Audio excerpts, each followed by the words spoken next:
Hello and welcome to episode 85 of the Thinking LSAT podcast. This is Ben Olson in Washington, D.C. and Nathan Fox. Yeah, how you doing, man? I'm in sunny Los Angeles. We've been stuck in rain for weeks now, but today the sun is out. I'm about to, this afternoon, get on my new cruiser-style bicycle that I bought. Okay. You know, the old school kind with just only, like, the coaster brakes. Cool. No, not super familiar with that, but yeah. Well, you know, not hand brakes, but just you put the pedals backward and that's the brakes. Oh, okay. Yeah.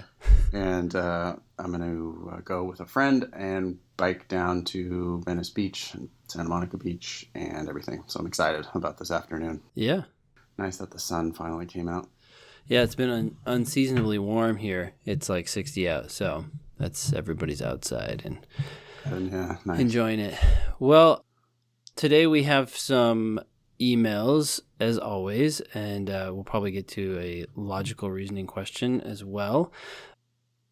One email is from Peter, who emailed us earlier about leaving a music career. We then have Thad, who is a non-traditional student seeking some application advice, of course. And then we have Adam, who is signed up for a Kaplan class and doing some stuff before class and wondering what else he can do. So without further ado, let's jump into Peter.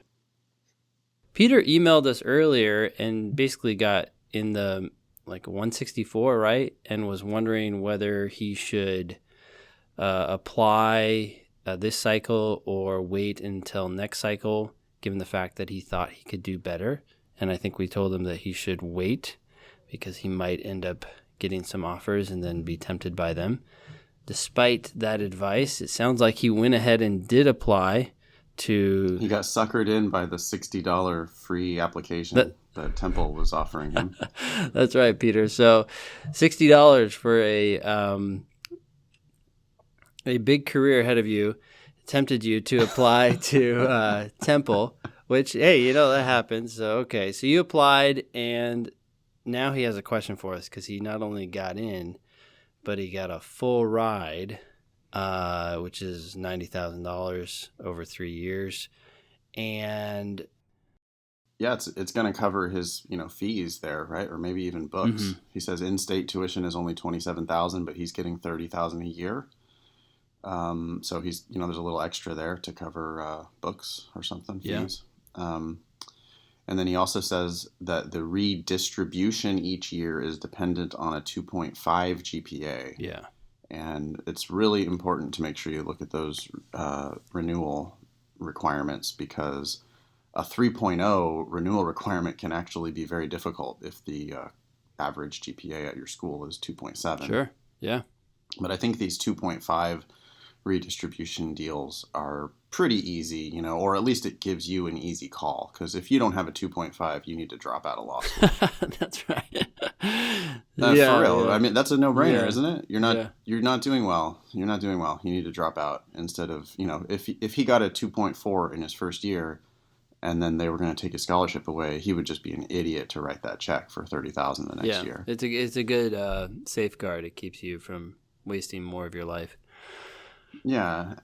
So this deal seems like a pretty solid deal to me. I can't think of any other gotcha kind of issues with this deal. Can you? No. Okay. So he's got like a legit full ride here to Temple. Yeah. He says that he can live with one or two good friends for basically nothing, which is interesting. And he says Temple has a strong reputation for regional employment, which doesn't sound too surprising to me. I mean, they're ranked 50 overall, and they're in Philly. So it's not like a low-tier school. It's not a high-tier school, but sounds like they probably do have good prospects, at least in the region. I wouldn't expect more beyond that. But so his question... he says, I've always been a pretty ambitious person, but I don't think I necessarily need to be a Supreme Court justice. Well, that's good because... Guess you're not that ambitious. Forget it. Just side note, if you're going to law school and you, quote, need to be a Supreme Court justice, then You better have all your ducks in a row because you're pretty much not going to become one. That's just. Well, I mean, you need to go to Yale. You need to go to Yale, and you need to do really well at Yale, and then you need to have a lot of luck because the kind of person that's going to be chosen for that position is just, oh man. Anyway, I just want to be a good lawyer with a career that is both rewarding and meaningful. Okay. But I do really think that I could score well enough to make it into Penn if I waited and tried the LSAT twice more. Also, if I did wait and reapply, I would also take your standard advice and apply to a full 5 to 10 schools beyond the Philly area to cast that wider net, as you always say. Yeah, because he only ended up applying to one, Temple. I know this is a pretty personal decision, but any chance you guys could spout off for a few minutes about the pros and cons and costs and benefits that you foresee in accepting this offer from Temple versus Delane and risking the long shot of Penn? So, yeah, thoughts?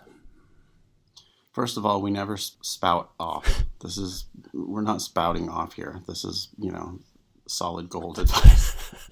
Always. Well thought out. Perfectly planned out in advance. Yeah. Thoroughly researched. Yeah. Yeah, I mean, it seems like he got a good deal here. If he reapplied, especially if he got a higher LSAT score, and especially if he reapplied, then he would put himself in and applied broader. Not even 5 to 10. I'm not even sure that's enough. I don't know where he came up with the 5 to 10 schools number. I'd be looking more like 15 schools. Yeah, especially if you can get a fee waiver. I mean, you don't have to want to go to these schools. Not necessarily. Yeah, you can definitely like throw up some trial balloons, Donald Trump style. You can just throw out like all sorts of bullshit and see what works. Yeah. But if he applied to 15, 20 schools with a, instead of his 165 or 164, I can't remember. 164, yeah. If he reapplies with a 169, he's gonna get himself a bunch of other very interesting offers. Yeah. And then he gives himself like a good problem to have. I don't see a lot of downside in waiting. Why you don't need to be in such a hurry. And this is a good offer you got. And I'd be shocked also if Temple doesn't give you the same offer next year. I mean, especially if you improve your LSAT score. Yeah. You come back to them with a higher LSAT score and now they're like, nah, never mind. We wanted you last year, but now we're not into you anymore. I mean, that could happen, but have you, Ben, ever heard anything like that happening?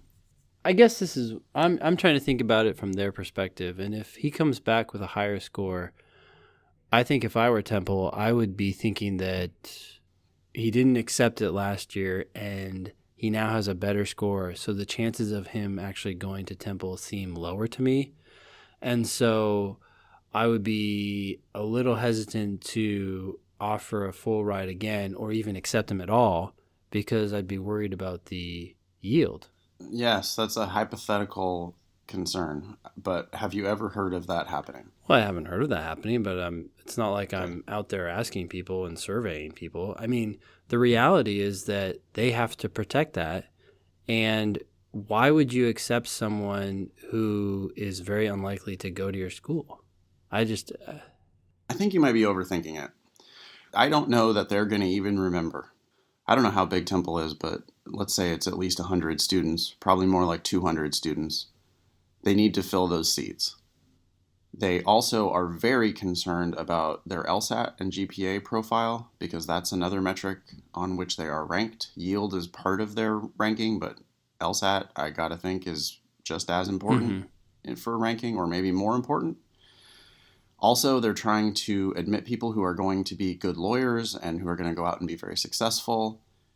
I feel like Peter is a candidate who is going to raise the profile of the school if he attends, and that's why they're giving him scholarship money. Yeah. And if he applies again with a higher LSAT score, all that looks like is, oh, this guy's a serious candidate. I mean, maybe they ask him, hey, why didn't you take our full ride last year?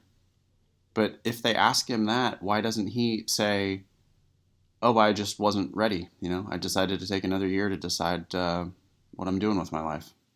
Well, here's the thing. If he does so well on the LSAT that Temple feels like it's not even worth offering him a slot because he's going to go somewhere else and that's going to hurt their yield, then he should probably be going somewhere else.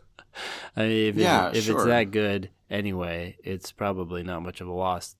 Yeah, if they think you would be an idiot for attending their school, they're like, "Oh no, we can't have this guy. He's too good for us." So they just deny him. Yeah. Then okay, good. You didn't want to go there anyway. Yeah. But again, that's another one. I don't know. Maybe I'm wrong, but I'm trying to think of a student who has applied to a so-called safety school and gotten anything other than just a full ride. I mean, I guess you hear once in a while a weird denial that you thought, "Oh wow, I thought you would have gotten in there." Mm-hmm. But I don't think that's happening all as much as people make it out to be. I'm thinking, I don't know, man. If that super hot chick at the bar starts making eye contact, I'm not sitting there going, "Oh no, I could never get her." She's the one that's initiating the contact, right? Peter is the one that's applying. Yeah. Yeah. So what are you going to be like? "Oh no, they're too good for me. They can't possibly really be interested, even though they just asked me." Yeah. No, I for a agree. date. I don't know. I don't know how big of a deal the yield is, I guess. I'm totally speculating, but it makes no sense to me. It just doesn't make sense. And I've never heard of that happening. I encourage my students to apply to 20 schools, and I don't hear people coming back to me going, "Hey, I can't believe it, with my 165, and I applied to Golden Gate or USF or whatever, or I applied to whatever, Pepperdine, and I didn't get in with my 165. Can you believe that?" I have never once heard anyone say that. Yeah. Well, yeah. Okay. I wonder what he could do with deferment. Can you defer and then apply to other schools? Yeah, that's a really good point. Yeah, do you think that they'll defer that scholarship? I guess, yeah, that's the question too. Would they? Sure, you can defer and start a year later. Would it have the same offer? I think it would. I don't see why they would revoke that, because then they'd also lose him as a potential student next year. Yeah. My guess is, that if they think he's so qualified now that they're not even going to charge him money, why wouldn't they make that same offer next year? Nothing changes at these schools. It's just another class of 200 people that they've got to fill, and the rankings game slowly evolves over time, but he's overqualified now. He's going to be overqualified next year, and I'm really surprised if they don't give him that same offer or better. Yeah. Yeah, or let him just even defer it for a year. Yeah. So he goes on, he says, "I owe you both a lot. If you field this question before April 15th, that's the commitment day to Temple. In exchange, I will answer any questions about piano playing you might have. Explain how similar classical music is to the LSAT, or perhaps join the podcast to detail my law school journey in the future." Well, thank you, Peter, for all those offers. I guess my one piano question for you is... I have one. Go for it. Did Ryan Gosling really learn how to play jazz piano for La La Land? It looked awful lot like he was playing quite a bit of it. I mean, I'm sure he didn't play all of the very impressive piano playing that's in that movie, but I would like to know how much you think Ryan Gosling actually played in the movie La La Land. I don't want to answer on behalf of Peter, but I do think the answer is yes, because I thought I saw some video where he was talking about how he practiced for 3 hours a day. Yeah, I know I'm sure the answer is not 0, but I also am pretty sure the answer is not 100%, because there's some crazy piano playing that I don't think, I don't think Ryan Gosling is now a world-class piano player, but I do think he knows how to play the piano. It's pretty damn impressive. Yeah. So you saw the movie, then? I did, yeah. Yeah, I took my wife like you told me to. I told her I had to. It was a job I had to do for the podcast. That didn't go over well. And? No, I'm just kidding. Way to ruin I'm it just in kidding. advance. No, it was good. I actually enjoyed it. It was one of those movies where you see the trailer and I just thought to myself, I have no interest in this whatsoever. And you recommended it. A couple other people recommended it. And of course, I knew it got all these Oscars, but I was like, that doesn't sway me any bit. But because you recommended it and a couple other people recommended it, I was like, okay, well, let's go. And even when I was going to the theater, I was kind of like, what is this even about? Like, I still don't even understand what it's about. And when I got there, it just like, it just takes, I mean, it was a good movie. It just, the whole time I was interested in what was happening and what was going on.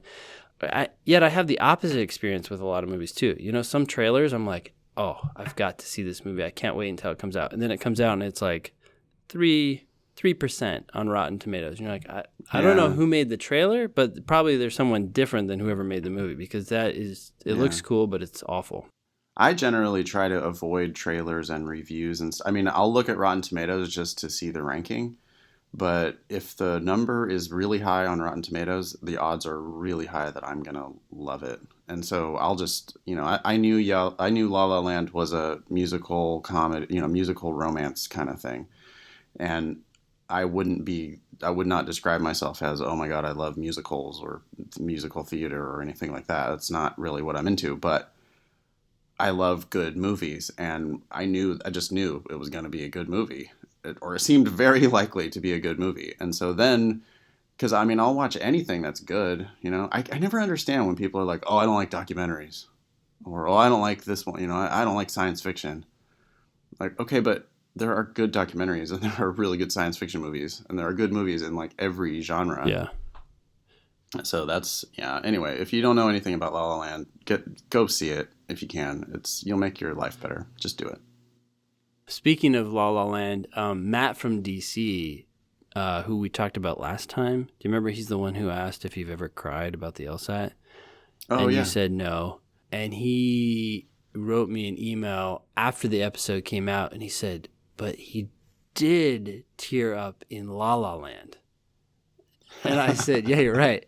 And he said, you need to bring out the sentimental side or something along those lines of Nathan. So I don't know how to do that, but I've got to get you to admit to tearing up in more situations than you might be inclined to otherwise. So what else have you cried about, Nathan? We should talk about we should talk about couch surfing. This is a whole other side discussion, but we could definitely talk about couch surfing. Couch surfing? What's that? It's something that is totally outside my natural personality, but I am 100% in love with it now. A friend recommended it to me. Couch surfing is where you have an extra bedroom or an extra couch or whatever. Okay. And you basically post it for free for travelers to come and be your guest. So it's like Airbnb, but for free, and for $0. Do you do it on Airbnb, yes. Or do you do it on like Craigslist? No, I do it on couchsurfing.com. Oh, couchsurfing.com. Okay, great. I didn't know if Airbnb had like a free option. They probably don't. Yeah, I don't know. But couchsurfing is its own separate deal, and this makes you cry? Well, it's a very, very heartwarming kind of a thing.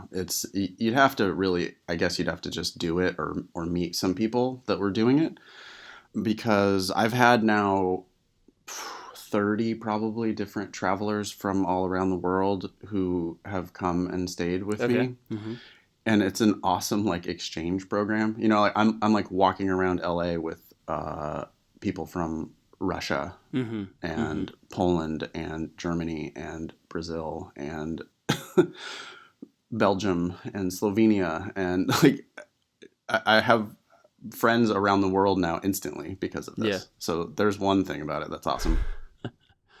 I had this weekend a woman from Norway who was traveling with her mother, who was 80 years old, and it was her. She'd never. The 80-year-old mother had never been in America before. It was her dream to come to visit America, and Mm-hmm. she decided to take this trip with her daughter to celebrate her 80th birthday. Okay. And they asked if they could stay with me. And this woman, on the day they arrived, was actually mom's 80th birthday. And so my buddy came down from Sacramento just because he was wanting to visit me too. He came down from Sacramento and stayed on the couch. And this woman and her mom stayed in my second bedroom. And we had a dinner party here at my place to celebrate this woman's 80th birthday. Like sang happy birthday to her and everything. So that is an example of where couch surfing did. It got a little misty a couple times. More when I was thinking about it. More when I got the request from this woman that she wanted to Yeah. come and have her mom's 80th birthday with me. It's just so nice. It will, and I'm not even shitting you. It will reaffirm your faith in humanity. That's like a pretty much couch surfing guarantee because it's like it's just so generous, it. Yeah, sure, people are getting a free place to stay, all Yeah. right, but that's not why they're doing it. In most cases, they're doing it because they want to stay with locals. They want to actually be in Los Angeles and actually be in America instead of like being at the Hilton. Mm-hmm. Mm-hmm. No, it's been really cool, making new friends, and I've only hosted, but I'm looking forward to when I get some time. I want to go traveling and just go stay with a bunch of random people. So Yeah. Yeah. Well, it looks like there's holy cow. I mean, there's over 3,000 hosts in LA alone. I cannot find you. yeah, as there's so many, but wow, that's quite a thing. yeah, no, it's really cool. I mean, I know people are gonna think I'm weird for this, but my family definitely. My mom is like, Think you're but weird? isn't Why is it weird? I don't I don't understand. know. People are so shut off, right? People are like got their doors triple locked and just like afraid of the other, afraid Mm-hmm. of outsiders. Mm-hmm. And Mm-hmm. I had this crazy conversation with my mom about it where my mom's like, "But isn't that dangerous for them to just come and stay with a random person?" And I'm like, "Mom, you think it's dangerous for them to come and stay with me? Think about what you're saying. You, She didn't have you in mind. She had yeah, some okay, but like freak who's using that sure, program. Or yeah. whatever. Well, it's just I don't know. It will make you feel better about the rest of humanity once you realize that basically people are good, and it's just really nice. Yeah. Yeah. Well, it looks like you have all sorts of verification stuff they do here too. So Right. I mean, you look at reviews and pictures and you see what they wrote about themselves on their profile, like what they're interested in, and then you can kind of double check like, hey, here's this other person I stayed with and here's what that person said about them. And yeah, you do a little bit of that. But I mean, there's times too where I'll just accept somebody that has zero reviews if they wrote a nice profile and it seems like if they mention board games, then it's like, well, yeah, I need somebody to play board games with, so come on over. that time bomb game. Oh, so great. Have you done it yet? No, not yet. Sorry. I'm doing it with my next LSAT class. It's going to be awesome. I'm going to make them solve some bombs. Cool. Well, the next email is from Thad. He says, "Hey guys, love the show. Thanks for the help. I'm a non-traditional applicant, and I plan on enrolling in law school this fall." Wait. He's going to enroll this fall for next fall, I guess. I hope. Maybe he meant apply. Yeah.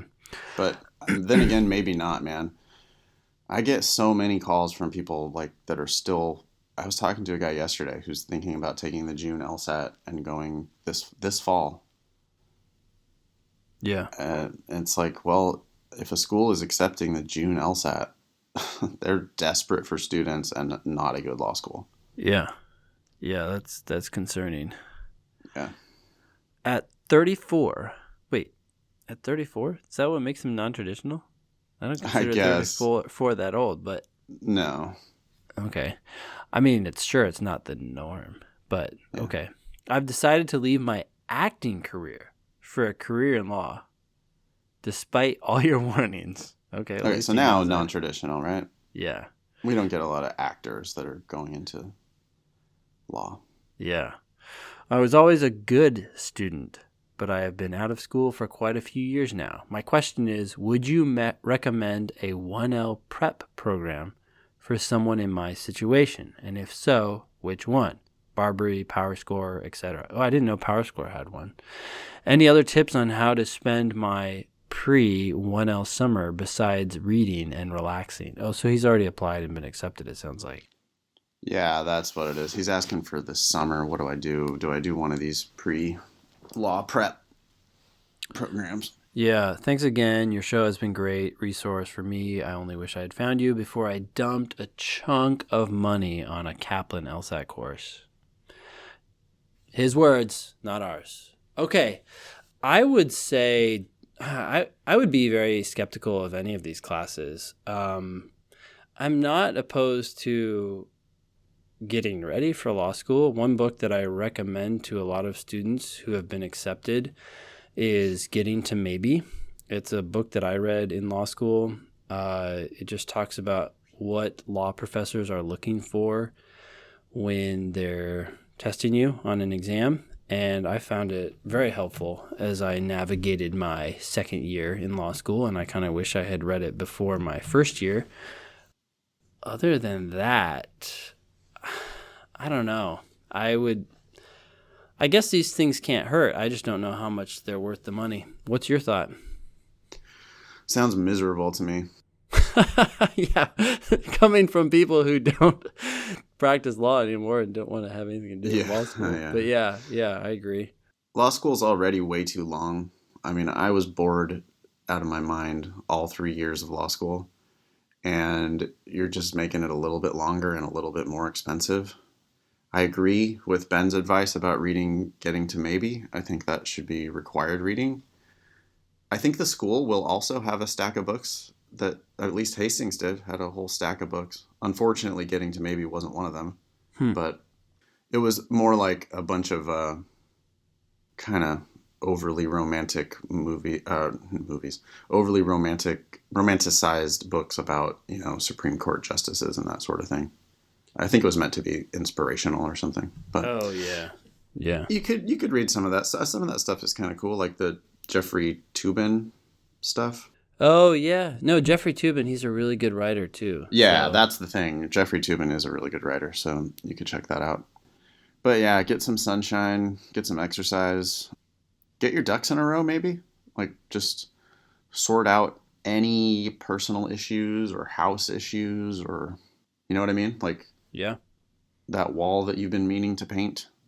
You better get that done now because you're probably not getting it done once law school starts. One piece of advice that you have frequently given is to take practice exams Mm, for the classes that you're in, right? yeah. And it might be premature to do that before you go into law school, but if you do know what classes you're going to take, if you can talk to the law school and you can get your hand on just one of them and get a sense of what they're going to be asking you, even if you end up just doing that the first week or two of class, I think that would be really helpful. Every time you go into your class discussion, you kind of see the end, right? Like, this is all to get me to this point in which I take Yeah. an exam. And so you can know what to focus on and what to ignore because there's so much just To ignore, chatter, right? especially in the first month Yeah. when they go back to the Magna Carta,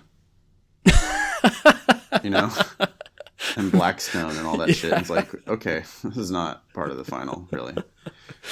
So yeah, I think for sure before the first day of class, you should have your hands on the finals if you can get them. Yeah, absolutely. Yeah.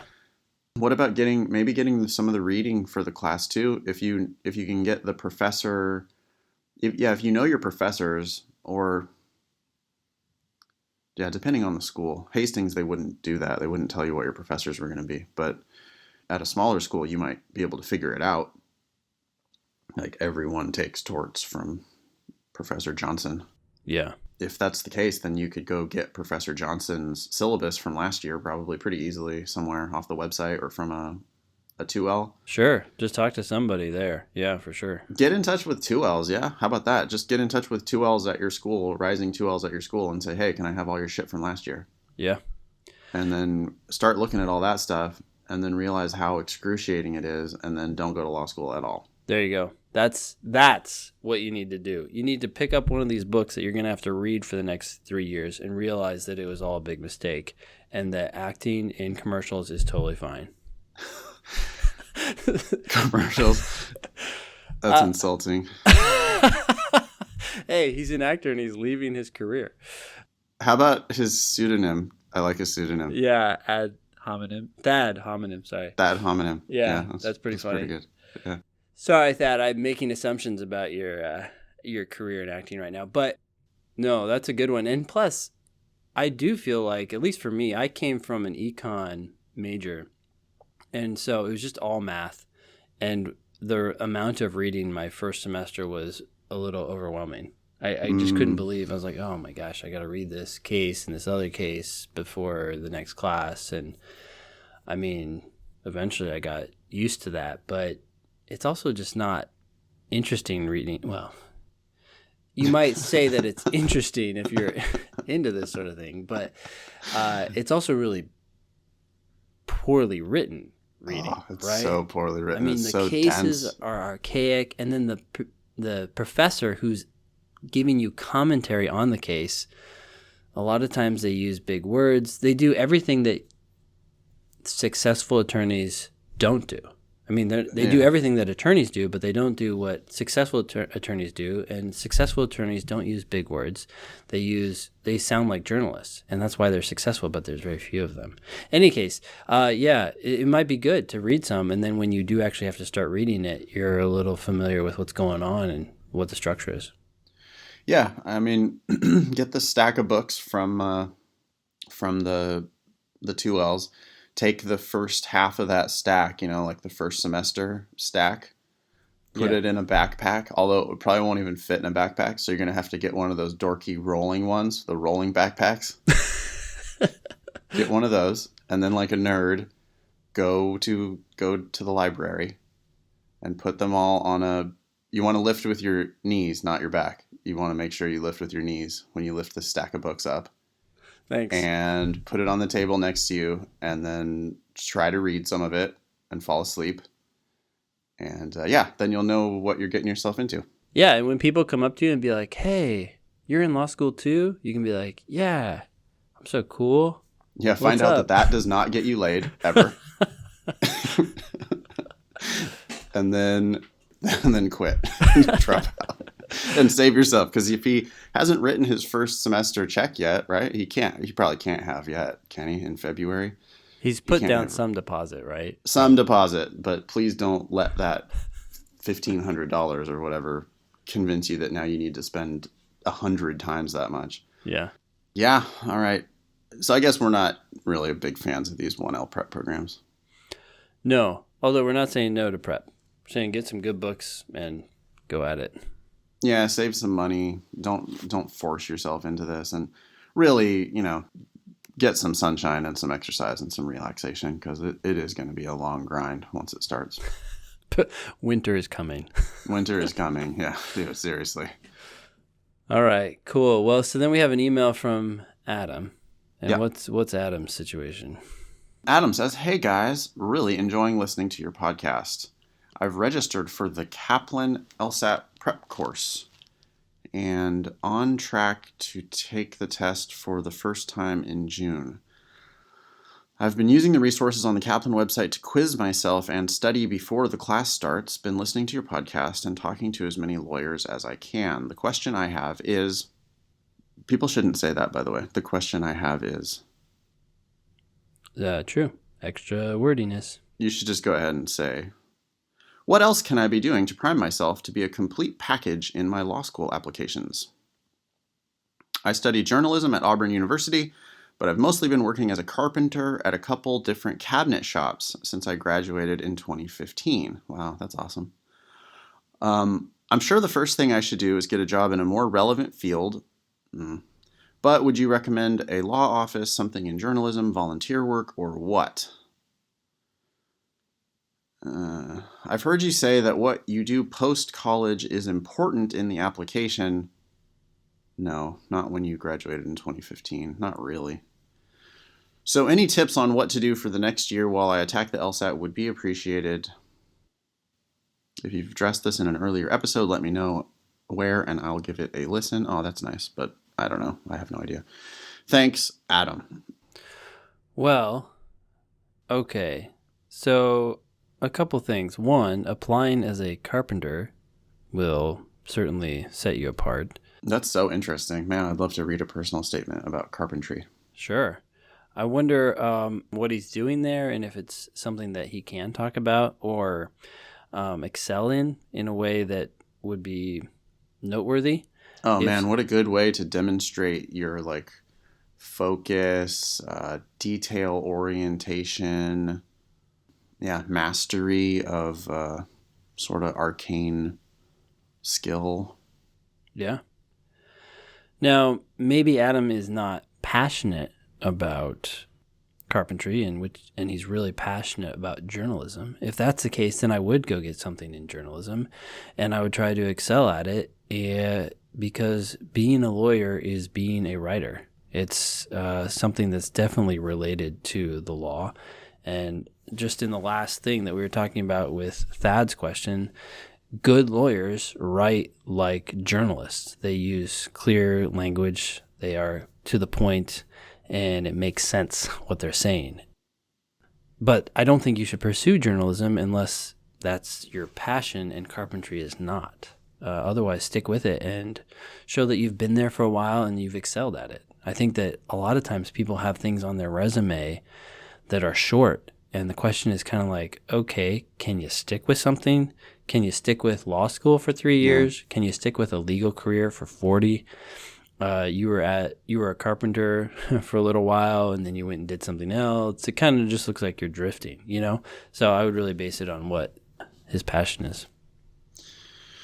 Yeah, which is just general advice for life, right? Not necessarily law school or not only law school admissions, but just do the shit that you want to do.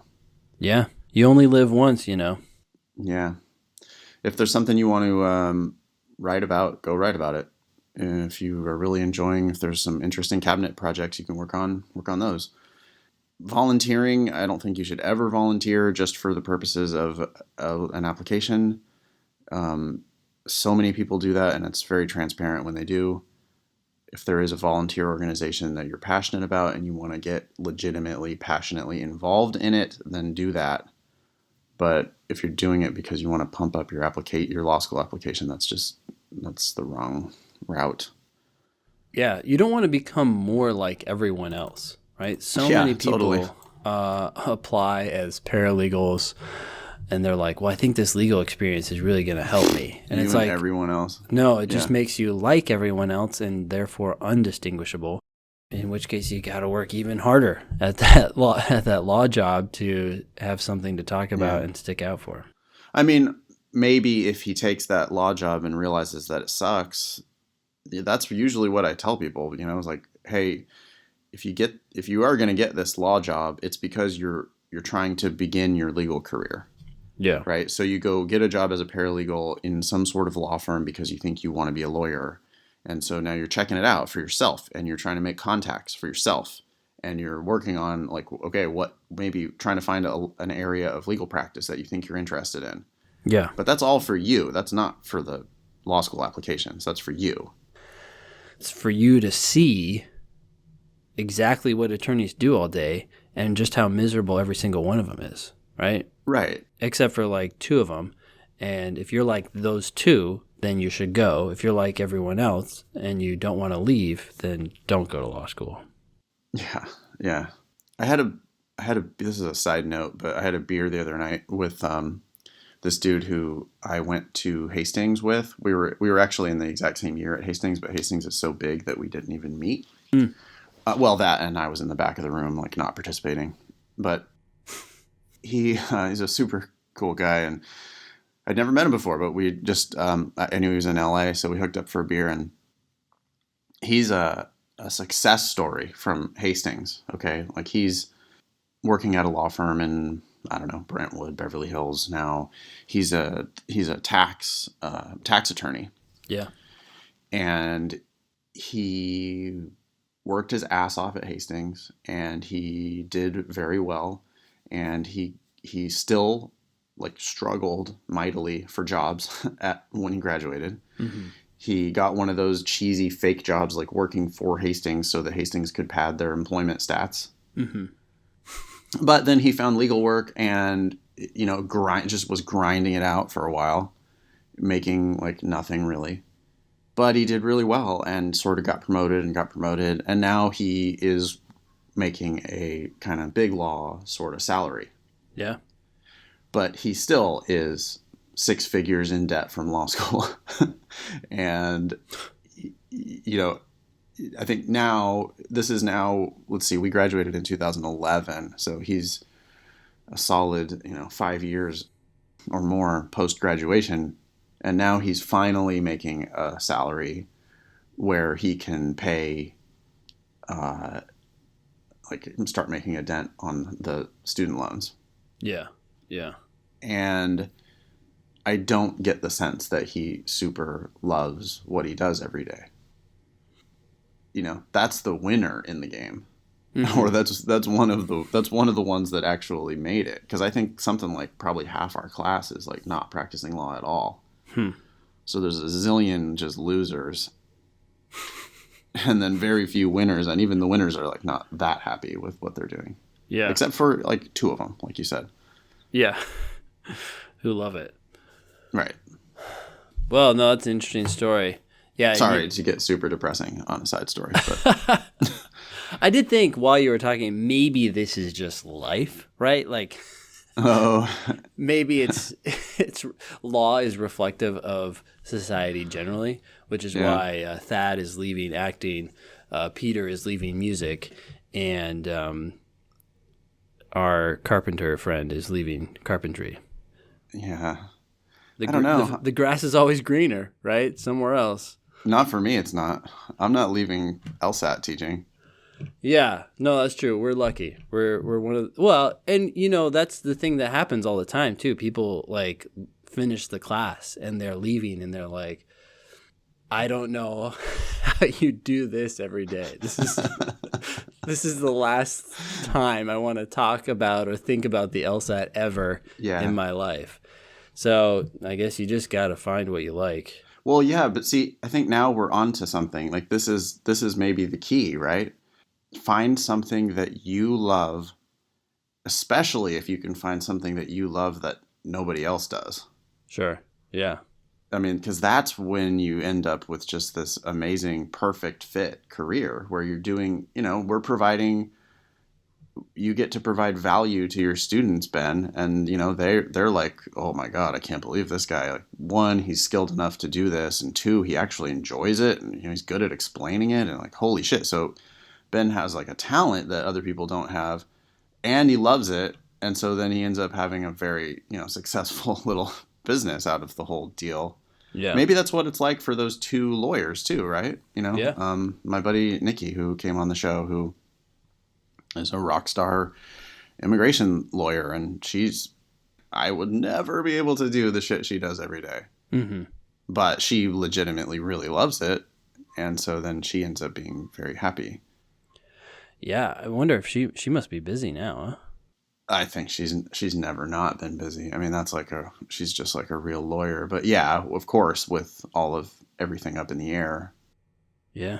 Just trying to figure out what the law's even going to be, and rushing to take advantage of whatever the current law is, I'm sure. So just go on Twitter. That's what I do. Well, that's where you can find it quickest. You get it directly from the toilet in the White House. Yeah. Oh, man.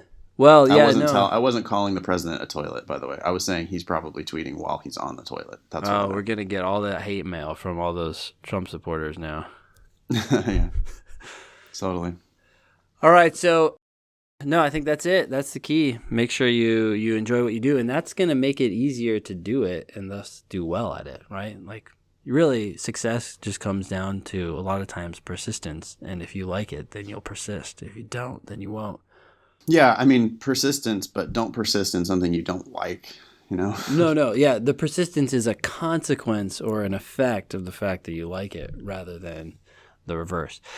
To play devil's advocate here, I do know that some studies have come out recently arguing that what you like is actually a consequence of persisting in it.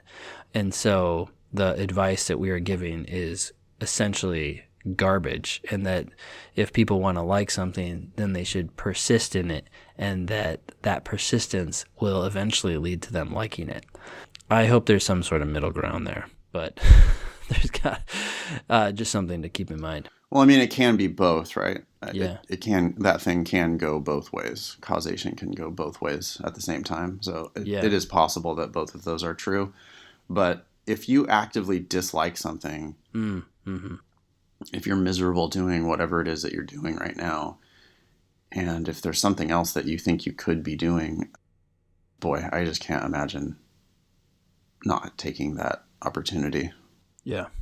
What, you could get hit by a bus like tomorrow, and why would you have wasted today just grinding it out at some stupid office job that you hate? Yeah. Yeah. Cool. Well, let's go into the June 2007 LSAT. Sound good? Yeah, man. All right. So we are in section 3. You can download this from lsac.org. Just Google June 2007 LSAT. And we are working on question 19, I believe. Okay. Number 19, we have an editor who says, many candidates say that if elected, they will reduce government intrusion into voters' lives. That sounds like a premise. It also sounds like a premise that could be taken from real life. Yeah. So it makes sense to me. I can imagine a candidate saying, hey, pick me, and I'm going to get government out of your business. We're not going to take away your guns anymore. Stop regulating your business. It's something that they say. So, of course, whether it actually happens is a totally different issue, but that's... Right. Yeah, right. Okay. So that makes sense to me. And this is an editor saying many candidates say that if elected, this is what they're going to do. And we have some skepticism. Yeah, well, but do they actually do that or not? Anyway, but voters actually elect politicians who instead promise that the government will provide assistance to solve their most pressing problems. So candidates say, I will reduce government intrusion into your life. That's a premise. Then voters actually elect politicians who make a different promise. It says who instead promise. Mm-hmm. So the people who actually get elected are the ones who promise that the government will provide assistance to solve their most pressing problems. So now I'm picturing two different candidates. I've got a candidate who's saying, hey, elect me and I'll make it so that government won't be spying on you or regulating you. And then I've got a different candidate who's saying, hey, I'm going to help you with your most pressing problems. And we have a premise here that those are the latter candidates are the ones who are actually winning elections. I have the exact same visualization, but also part of me is just wondering whether they could be one and the same. Like, I feel like this editor is thinking that they're different, and Right. I'm thinking, if someone says they're going to reduce governmental intrusion into their lives, does that mean that they can't also promise to assist people in solving their most pressing problems? I think that's a totally fine objection, and I had that same thought, like, wait, can't they do both? Mm-hmm. But when I look at that instead, it just makes me think that maybe we have to accept that these are two different populations. I agree, and I accept that instead. I think I would still just be a little like skeptical on that point in case.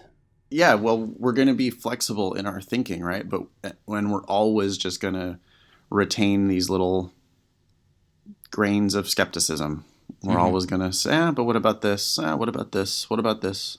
Like we're issue spotting, really, Yeah, right? yeah, I mean, when you're in law school, it's exactly what you're going to be doing. It's just sort of putting a pin in, hey, what about this? Like here's a question I would ask, and here's a question I would ask, and here's a question I would ask. hmm hmm Okay. Governmental assistance, however, costs money, and money can only come from taxes, which can be considered a form of governmental intrusion.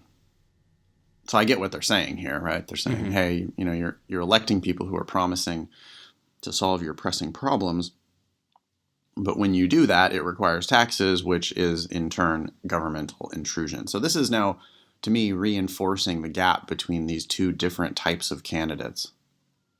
Or it's setting up a, hey, so we can't have both here. Yeah. So I guess I was thinking it was showing that they're the same, right? Or they might be the same. That promising to help someone is basically promising to intrude. Right. Yeah. Which means, so it's setting up this like difference here where you can't be saying both of these things. You can't say, I think that's what the editor means here is you Yeah. shouldn't, one candidate should not be saying, hey, I'm going to both reduce governmental intrusion and tax you to solve your problems. Mm-hmm. Right. That those two things are in opposition. That seems to be where the editor is going here. Yeah. Like you might say that, but you're not going to actually do that. You can't do both of those things. Right. Yeah. Thus, here comes the ultimate conclusion of the argument. Governmental intrusion into the lives of voters will rarely be substantially reduced over time in a democracy. Okay. By the way, before we talk about this, one thing I've toyed with advising people is when you see the conclusion, especially when it says thus. I mean, any conclusion you can apply this to, but one thing to emphasize here is that when someone draws a conclusion, they're saying that this thing, whatever they're going to say, must be true. And sometimes I think that helps people see why the statement is sometimes absurd, right? Like if you Right. just read the conclusion as another claim and you're like, okay, that's what this guy thinks, as opposed to thus, and then kind of mentally add the phrase, thus, it must be true that, and then say whatever the conclusion says, you start to think, well, wait, does this really have to be true? I don't think it has to be true, even if it's likely to be true. And therefore, here are the problems, right? And therefore, I'm skeptical. And that can help people be skeptical about the conclusions that they're reading. So if I were to read this conclusion, I would say in my head, thus, it must be true that, even though it doesn't say that, it must be true that governmental intrusion into the lives of voters will rarely be substantially reduced over time in a democracy. And I'm thinking, well, that doesn't necessarily have to be true, given what these politicians are saying, right? Yeah. So just to be clear, we're not accepting this as true. We're actually doing the exact opposite of that, which is we're trying to tell them why this conclusion does not have to be true. Yes. In other words, when someone draws a conclusion, they think it must be true. They are saying it that therefore must be true. And when you add that language, all of a sudden it's a lot easier to be like, well, wait. You think this must be true? Sure, it might be true, but I don't think it has to be true, and here's why. So that's similar to like how I always point out if it says clearly or obviously, right? Because that usually means the exact opposite of what it says. Mm-hmm. So if we were doing this in class, I think I can hear myself doing this in class. So like when I read this conclusion, I could go, thus, we definitely know for sure that governmental intrusion into the lives of voters. And right, to point out that, hey, maybe we definitely don't know this for sure. Yeah. Okay. Why doesn't it have to be true that governmental intrusion into the lives of voters will rarely be substantially reduced over time in a democracy? Maybe there are other ways that governmental intrusion into the lives of voters can be reduced. Sure, maybe there are other ways. The other thing I'm thinking right now is that it says voters actually elect politicians who instead promise Ooh, good one. to provide assistance. Do they actually end up doing that? We have no idea. Yeah, I'm going to get you a job. Definitely. I'm going to get you a job, promise, I'm going to pay off your student loans and get you a job and make you better looking and just vote for me. All your problems, all your dreams will come true. Yeah. I think they're just promising to make America Great. Something. Yeah. And right. So, but then they don't have to actually do shit once they get elected. Yeah. We've only been talking about candidates' promises. We have not been talking about what candidates actually do. So yeah, that's a really good objection. Cool. Which one of the following, if true, would most strengthen the editor's argument? So here, I think we would be starting with our primary objection, right, Ben? Yeah. Go ahead. Would you make a prediction of like what you think the strengthener would be? Oh, yeah. So all we know is that these politicians are promising to assist in these problems. And if they're promising them, they may not necessarily go out and do them, in which case you don't necessarily need to raise taxes and thus intrude into the government. So if we can show that politicians who promise to help people will actually act on those promises, then maybe they will end up raising taxes and intruding into the lives. And thus this conclusion starts to make more sense. Again, I don't know that it would necessarily be proven, but it would start to be more likely to be true, and that's all we're trying to do. So I would phrase that as, yes, politicians who make promises fulfill them, or something like that. Yeah, and you could even throw like an always in there, right? Sure, yeah, always. The stronger, the better. Yeah, we're trying to change the argument. We want to make the argument better here. If we could add to the argument, every politician ever has always kept, as soon as they get elected, immediately they implement all of their promises fully. Right? Yeah. That would be awesome because that would make this argument a lot stronger, I would say. Yeah. But we got there by pointing out the fact that politicians don't have to always keep their promises. So now we're strengthening the argument by thoroughly defending it against that possible problem. Yeah. All right. And now I guess we would look at the answer choices, huh? Yeah. A, politicians who win their elections usually keep their campaign promises. Okay, that's what we just said, except it says usually instead of always, but that's still pretty dang good. That's most of the time. So we're keeping A open. We are predicting that it's the answer. I'm thinking the only way that's not the answer is if there's another answer that says politicians who win their elections always keep their campaign promises. Yeah. Right? That would be a better answer. That would be a better answer, yep. Well, wouldn't you clearly pick that answer? You would feel comfortable, right? You would just say, oh yeah, well, it's not A, it's B. If it says always, we'd be like, nope, okay, well, that's even better. A here is looking pretty damn good. Yeah. B, politicians never promise what they really intend to do once in office. That's the exact opposite of what we're looking for. So that's a really good weakener. Yeah. B would be an awesome weakener, but we're looking for a strengthener. So B's out. C, the most common problems people have are financial problems. So what? Yeah. I don't see how that possibly strengthens the argument. D, governmental intrusion into the lives of voters is no more burdensome in non-democratic countries than it is in democracies.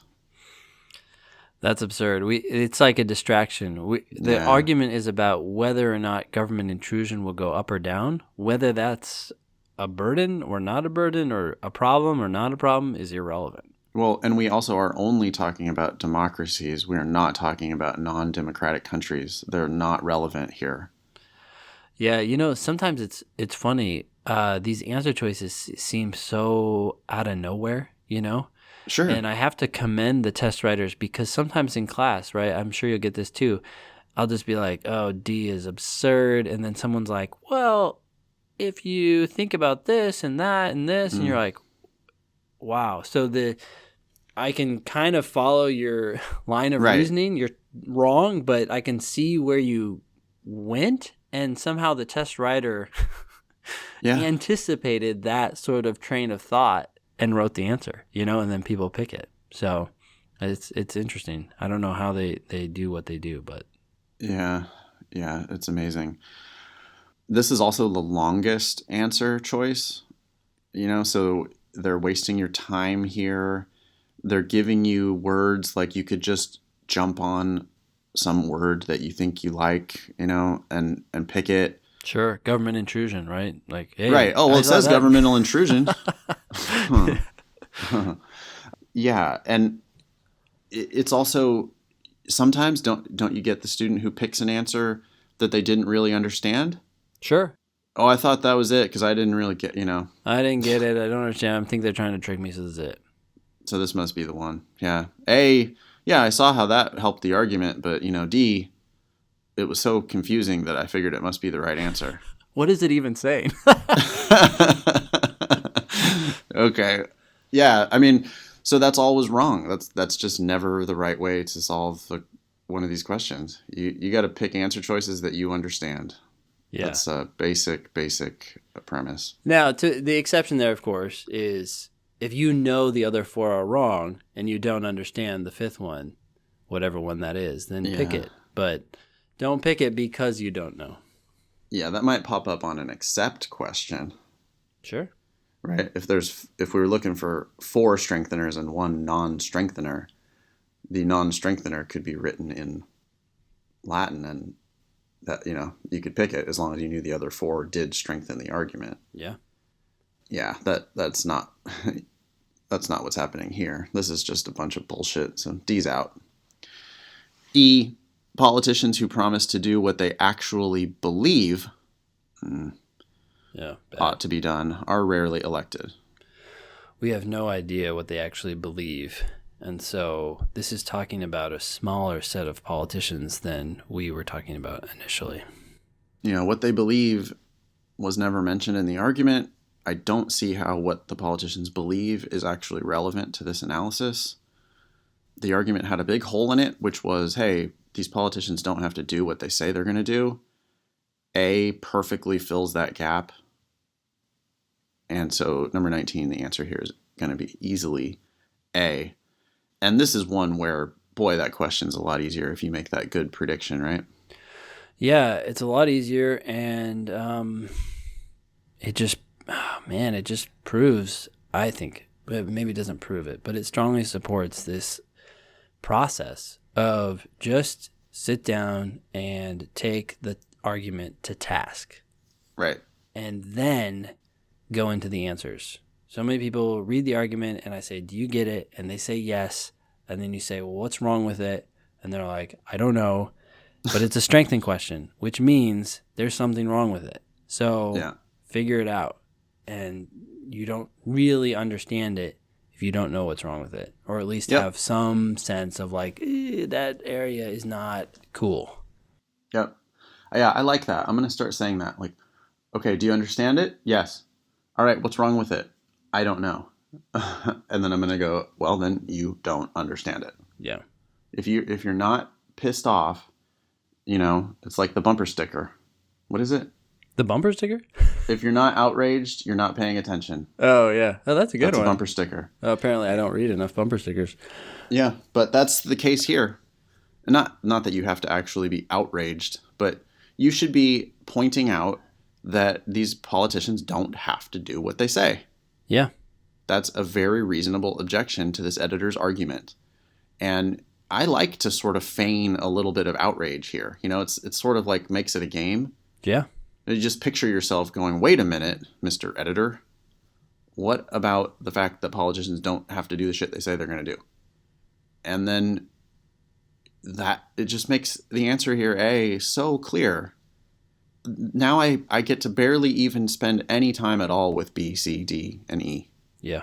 But you can imagine a student that doesn't have a good prediction, they just, all the answers are equally worthy of consideration here because A doesn't jump out at them. And so then now they're like spending all this time figuring out what D really means. Yeah. And I don't have to figure out what D means because D is some complicated shit, seems irrelevant. And I already have A, which is like clearly the answer. Yeah. So you skim B, C, D, and E and you pick A and you move on. And that's because you took the time to, I like your language there, Ben, of take the argument to task. Yeah. But that's how it's done. I mean, that's how you get really good at the logical reasoning. And that, by the way, is also a much faster process. Even though you took longer with the argument, you're answering the question itself a lot faster.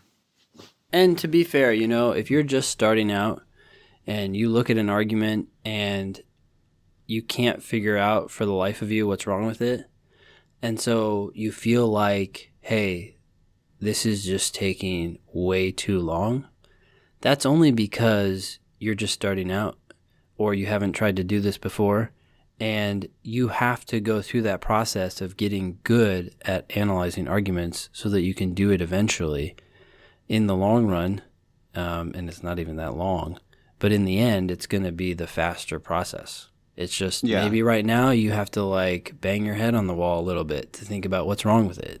You think it's okay, and then it says, which one of the following is a necessary assumption? And you're like, well, it doesn't seem like it's assuming anything. That's your invitation. That's your opportunity to now go back and figure it out instead of searching for the answer and getting that handicapped, right? Like, oh, yeah, I guess that could be an assumption. That's a shortcut that's going to help you go faster right now, but it's not going to help you develop your analytical chops. Yeah, and we're teaching you here a skill that is an important skill for lawyers anyway, Yeah. You're the one that wants to be a lawyer, not me. Well, your word. a lawyer here, I mean, you have to put yourself in the shoes of someone who's like cross-examining this editor. Yeah. That's what we're doing here is, we're noticing because we've got this editor on the witness stand or at a deposition and we can see that she's sweating. And it's like, we're listening to her argument and we notice that she is talking about what candidates promise, not what candidates actually do, but what candidates promise. And we have to think that she's trying to pull the wool over our eyes, right? Yeah. Her evidence here doesn't add up to her conclusion, not necessarily, because there's a missing piece of this argument, which is politicians do what they say. So it's like, oh, sorry, Ms. Editor, what was your evidence again? Oh, you're talking about what candidates promise? Okay, and what your conclusion is? Oh, therefore, this grand sweeping conclusion that governmental intrusion into lives of voters is never going to go down in a democracy? Mm-hmm. Huh. Okay. Let me just ask you 5,000 more questions. Yeah. I mean, I'm not trying to sell the LSAT to you or anything as a beautiful, perfect test, but that does strike me as a skill that lawyers ought to have. Yeah. No, I agree 100%. I mean, people take issue with the fact that the games are weird and you're never going to do that in law school. They take issue with the fact that you're never going to have these short little arguments and have to poke holes at them. But no, actually, like the core skill that's being tested here, which is your ability to read and comprehend poorly written sentences and figure out what must be true and what doesn't necessarily have to be true on the basis of them, is fundamental to any legal practice. It's testing your ability to ask good questions. Yeah. On the logical reasoning, for sure. I mean, I think the games are testing your ability to just work hard, because those games, people haven't seen those before. So they're testing some like analytical skills, obviously, but yeah, they're also testing, oh, well, did you do a million practice games? Because if you do a lot of these games, you're going to get better at them. Yeah. And they're all there for you. I mean, you have to pay us for them, but they're all there. And if you just do them, like, you can't not get better at them. If you do all of them, you're going to get better at them. Yeah. So that's also, by the way, a super lawyerly skill. They're testing whether you are the type of person who prepares or not. Hey, random thought here, and I'm sorry if I'm misquoting you, Peter, but Peter, who wrote in earlier, I think he said he doesn't listen to these discussions. Oh man. I kind of feel like, and I'm curious what what you all think. I feel like this is the gold of the podcast. We get a lot of questions about applications, the process of applying, should I apply now, blah blah blah. But at the end of the day, you're going to have to do well on the LSAT, and I feel like the advice that we're giving here is not common out there. There's so much focus on techniques and steps and all those things, which I do consider as I go through the test for sure. But that's all in the context of understanding the argument, not the other way around. It's not the means to the end. It's a way of leveraging what you've taken advantage of by understanding the argument. But anyway, I guess I'm just curious what other people think, because I feel like this is like seriously good advice that people just don't necessarily get in all these random classes out there. I don't know. No, I mean we're demonstrating like the actual process of how we would in reality answer these logical reasoning questions rather than starting with a bunch of bullshit theory about like, well, here, this is a strengthened question, and on a strengthened type of question, here's the way I would be approaching the art. No, I don't give a shit that this was a strengthened question. Yeah. This is an argument. I've got this guy on the witness stand. I'm going to figure out what he's saying, and I'm going to ask him a bunch of tough questions. Then if the LSAT says, oh, how would I strengthen this argument? Well, then, okay, I can tell you how, because I already was destroying this guy. Yeah. That is how it goes. Yeah, I'm interested, of course, in feedback on the show. Another thing to point out here, Ben, is that we only have 6 of these questions left from the June 2007 LSAT. Yeah. Do we have one more reading comp or 2 more reading comps? Maybe? Yeah, we have some reading comp, and we could also go through those games. I've been thinking about that. That would be kind of interesting. Sure. I thought the first time we did a game, I thought it was okay. Yeah. So we could do that again. We also could just start over from the beginning and just repaint the Golden Gate Bridge. Yeah. You know what I mean? I'm sure we'd have more to say now and whatever. I don't know what we said back then. Can't promise anything. Yeah, no. Or LSAT India? Yeah, we should actually get some of those because they are, they're available, and I think they might be kind of entertaining too, especially the ones that will have only 4 answers. All right, I think we need to leave it there for today. If you would like to email the show, you can hit both of us, help@thinkinglsat.com. If you want to just talk to Ben because he's more reasonable, that's ben@strategyprep.com. If you want to talk about couchsurfing, I am nathan@foxlsat.com. You can tweet me, nfox, tweet Ben @strategyprep, tweet the show @thinkinglsat. Please rate and review us on iTunes. Please tell a friend. Please write the name Thinking LSAT Podcast on the whiteboard in your pre-law classroom. Yeah. And tell everyone to listen to the show. It really helps us a lot. Yeah, and check out our online classes, right? We've gotten a few emails in the last couple of weeks about people who are considering some random class, and we're like, did you know that we have a class? Yeah. I have one. You have one. Yeah, and if you're like, hey, I'm going to sign up for a Kaplan class because that's the only one that's available in my town, boy, have you thought about doing it online instead of doing it live? Because you can access Ben and you can access me pretty easily these days through the internet, just like you're doing now by listening to the podcast. I got to say, Ben, I mean, I would 100% guarantee that your online class is better than whatever Kaplan is throwing out there. Yeah, and I would say the same for yours. So. Yeah. Pretty confident. I'm not like bragging there or anything. That's like not tough competition to beat. No, yeah. We'll pick Kaplan and go after them. Yeah. Okay, cool. That's it for today. Thanks for listening. We'll be back with you shortly. Thanks.